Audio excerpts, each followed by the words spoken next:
పవిత్ర ఆశ్వయుజ మాసంలో దసరా నవరాత్రులను పురస్కరించుకుని అక్టోబర్ 2 నుంచి నవంబర్ 3వ తారీఖు వరకు శ్రీమతి శ్రీ స్రవంతి గారి ఆధ్వర్యంలో ఆశ్వయుజ మాసం నెల రోజుల పాటు దేవి ఆరాధనలు శతచండి మహాయాగం శ్రీనివాస విద్య నెల రోజుల పాటు జరిగే ఈ శక్తి ఆరాధనలో మీరు పాలుపంచుకోండి, అమ్మవారి అనుగ్రహాన్ని పొందండి.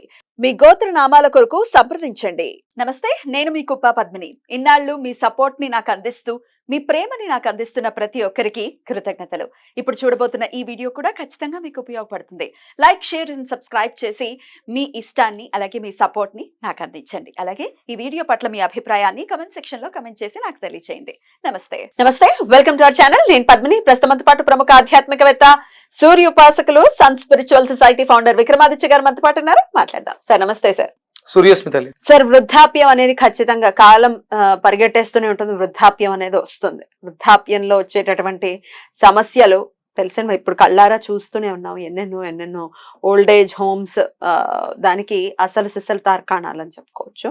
అయితే అదేదో ఓల్డ్ ఏజ్ హోమ్ లో ఉంటే వాళ్ళు చాలా కష్టపడిపోతున్నారనో, లేకపోతే ఏదో కొడుకు దగ్గర ఉంటే చాలా సుఖపడిపోతున్నారో అని మనం చెప్పలేం కదా. కొడుకు దగ్గర ఉంటూ కూడా కన్నీళ్లు కార్చేటటువంటి తల్లిదండ్రులు ఉండొచ్చు. కొడుకు దగ్గరగా లేడని కన్నీళ్లు కార్చేటటువంటి తల్లిదండ్రులు ఉండొచ్చు. ఇది ఒక కష్టం. అయితే ఇక రకరకాల మానసిక పరమైన ఇబ్బందులు, శారీరక పరమైన ఇబ్బందులు ఖచ్చితంగా వస్తాయి. వయసు అయిపోయిన తర్వాత ఆ పటిత్వం ఖచ్చితంగా పోతుంది శరీరానికి. ఎండ్ ఆఫ్ ది డే వృద్ధాప్యం ప్రతి ఒక్కరూ చూడాల్సిందే. కాబట్టి వృద్ధాప్యం చాలా ప్రశాంతవంతంగా గడవాలి అని అంటే ఏం చెయ్యాలి అనేది ప్రశ్న. అవును, చెప్పండి. అంతే, ఏం చేయాలి, ఏం చేస్తే వృద్ధాప్యం అనేది ప్రశాంతంగా గడుస్తుంది. మీకు మృత్యుంజయ మంత్రం విన్నారా? త్రయంబకం యజామహే సుగంధిం పుష్టివర్ధనం ఉర్వారోకమివ బంధనాత్ మృత్యోర్ముక్షీయ మామృతాత్. అంటే తీగనున్నటువంటి పనస పండు ఏమంటారు దాన్ని, దోసకాయ పండు, దోసపండు పండిన తర్వాత పక్వానికి చెందిన తర్వాత ఎలా అయితే పండును అలా వదిలేస్తుంది నీట్ గా, అంటే పండింది, పక్వానికి వచ్చింది, పూర్తిగా పక్వానికి వచ్చిన తర్వాత మనం ఏందని ఏం చేయక్కర్లేదు, అలా వదిలేసి పడిపోతుంది, జారిపోతుంది. అంటే ఈ జీవితాన్ని వదిలేస్తుంది. అంటే ఎంత తర్కాన్ని ఇచ్చారు. త్రయంబకం యజామహే సుగంధిం పుష్టివర్ధనం ఉర్వారుకమివ బంధనాత్ మృత్యోర్ముక్షీయ అమృతాత్. అంటే అపమృత్యు దోషాలు వచ్చి మధ్యలో ఇబ్బంది పెట్టి, అనారోగ్య సమస్యలు వచ్చి ఇబ్బంది పెట్టి కాకుండా అలాగా వెళ్ళకూడదు. ఓ బాబా ఎప్పుడు వస్తుందిరా చావు అనేటట్టు కూడా ఉండకూడదు కదా. అయ్య బాబా అది ఇంకా నరకం అండి బాబు. చావు రావటం అనేది ఒక అదృష్టం. ఎప్పుడు రావాలి అప్పుడు వచ్చేయాల్సిందే. అంటే ఆయన వచ్చి ఆ శనేశ్వరుల వారి యొక్క బ్రదర్ గారు వచ్చి సగర్వంగా తీసుకుని వెళ్ళి మనల్ని ఎక్కడైతే చేర్చాలో అక్కడికి చేర్చే అది చాలా సుఖంగా ఉండాలి. అంటే సూర్యకిరణాలు ఎలా అయితే లేలేతగా వచ్చి మనల్ని నిద్ర లేపి మనల్ని అభివృద్ధి వైపు తీసుకువెళ్తాయో, అంటే చేష్టలుడిగి పడిపోయిన వ్యవస్థని తన కిరణాలతో ఉద్దీపనం చేస్తాడట సూర్యుడు తన కిరణాలతో. అలా ఇక జీవితం అయిపోయింది. ఈ కిరణాలతో ఉద్దీపనం చెందినటువంటి కిరణాలు జీవితం అయిపోయింది. కాబట్టి తన కొడుకే, యముల వారు కూడా సూర్యనారాయణమూర్తి కొడుకే. ఈయన జీవితాన్ని ఇస్తారు. ఆయన వచ్చి అయిపోయింది ఇంకా వెళ్దాం పదండి అని కూడా ఆయన తీసుకెళ్ళి ఎలాంటి ఇబ్బందులు లేకుండా జీవితాన్ని పరిపక్వం చేస్తారు.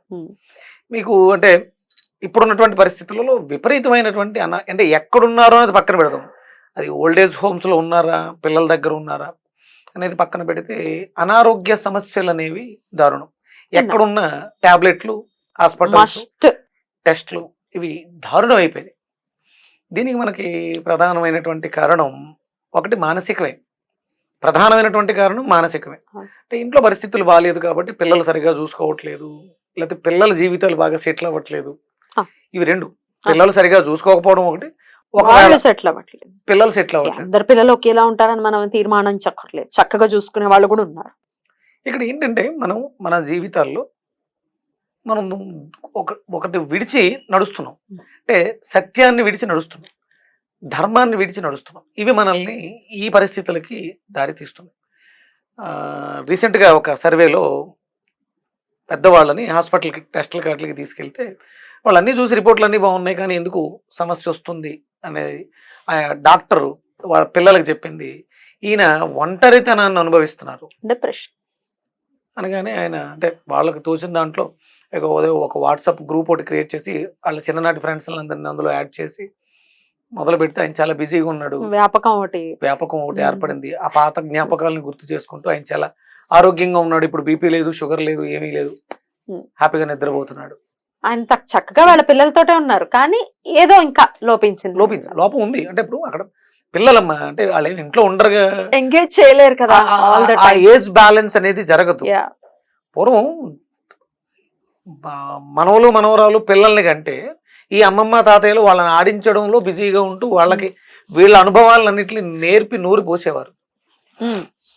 ఇప్పుడు పరిస్థితులలో ఈ మనవలు మనవరాళ్ళు మనకు దొరకట్లేదు. పిల్లలు ఉన్నారు, బాగా చూసుకుంటారు, పొద్దున్న లేస్తే ఆఫీస్కి వెళ్ళిపోతారు, సాయంత్రం వస్తే ఆ స్ట్రెస్లతో యాంగ్జైటీలతో వస్తారు. వీళ్ళతో మాట్లాడడం, ఆ మనసు వైపు మాట్లాడడం.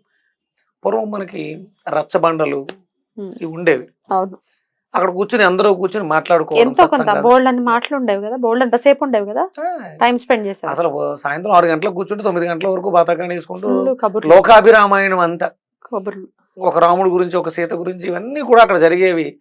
ఆ తర్వాత అయిపోయిన తర్వాత అద్భుతమైనటువంటి రామనామ సంకీర్తన చేసుకుంటూ, తప్పట్లు కొట్టుకుంటూ, ఆరోగ్యాన్ని మెరుగుపరుచుకుంటూ శుభ్రంగా ఇంటికి వచ్చి ప్రశాంతంగా నిద్రపోయేవారు. ఏవి ఇప్పుడు అందరి జీవితాల్లోనూ ఒక స్క్రీన్, అయితే చిన్నది లేకపోతే పెద్దది. ఇవి మన జీవితాల్ని నాశనం చేశారు.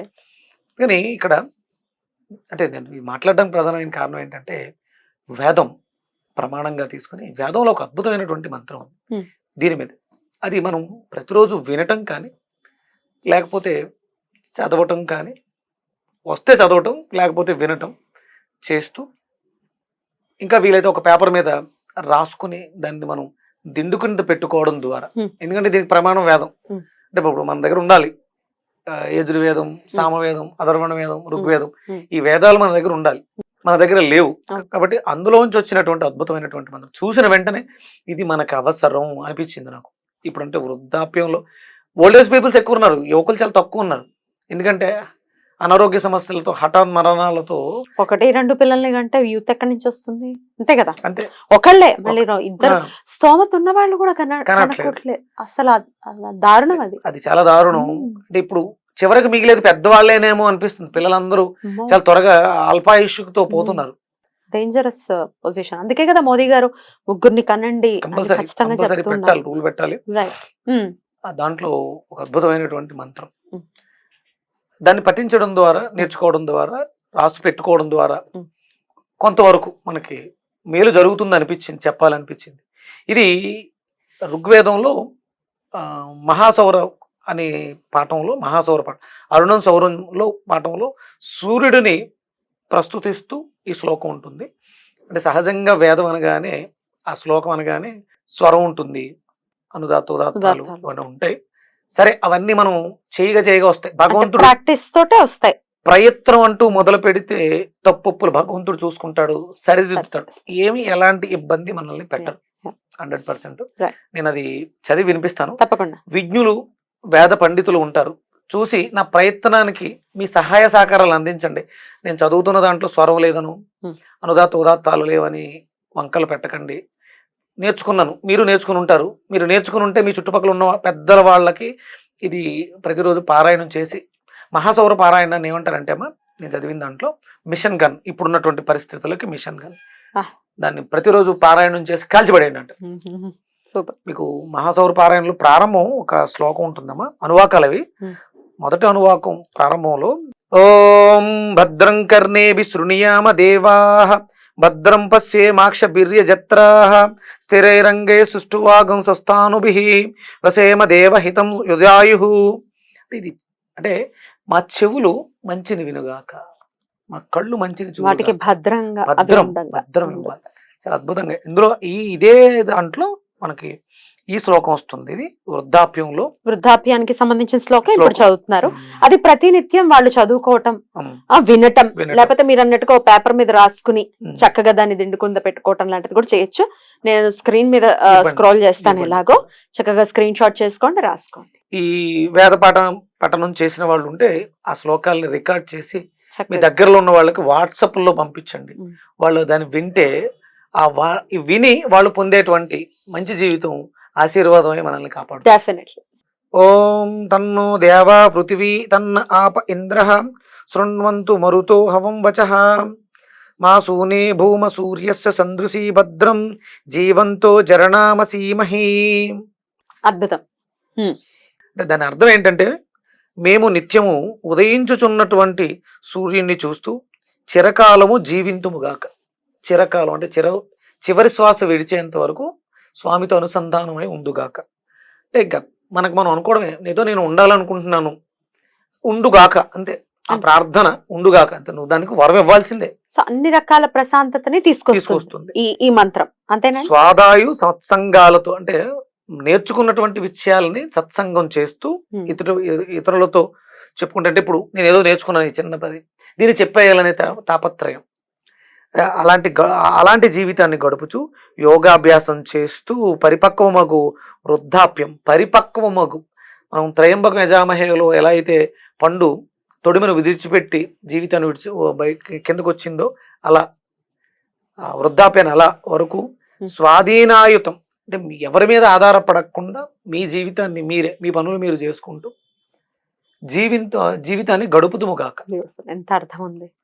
చక్కగా అలాంటి జీవితమే కావాలి ఎవరికైనా కూడా. ఆధారపడటం అంటే మరి రకరకాల పర్స్పెక్టివ్స్ ఉంటాయి. మనం అసలు ఆధారపడవలసింది ఈశ్వరుడు, అంతకు మించి. అదే ఒక్క సూర్యుడి మీద ఆధారపడితే ఇక మిగతా ఆధారాలు ఏం అవసరం లేదు. ఈశ్వరుడికి అభేదం అంతే కదా. బ్రహ్మ విష్ణు శివాత్మక స్వరూపం సూర్యనారాయణమూర్తి. ఈశ్వర అని వచ్చేస్తుంది అంతే నోట్ల నుంచి. ఈశ్వరుడే సూర్యుడు అంతే. ఆయనే మన కోసం ఆ 3 రూపాయలని తీసుకుని అక్కడ గోళాకార రూపంలో వెలుగుతున్నాడు. సూర్యుడు అంటే సమయం, శివుడు అంటే సమయం అమ్మా. సూర్యుడు రాకతోటే కదా సూర్యోదయ సమయం, టైం ఏర్పడింది. అంటే టైం అంటే ఆయనే సూర్యుడు, ఆయనే శివుడు. ఆయన వేరు ఈయన వేరు కాదు. ఆ శివుడే మనకి ఈ రూపంగా దర్శనమిస్తున్నాడు. మనం శివుని చూడాలంటే తపస్సు చేయాలి, ఆ శివుని చూడాలంటే. ఈ సూర్యుడిని చూడాలంటే తపస్సు చేయట్లేదు, కళ్ళు తెరిస్తే చాలు.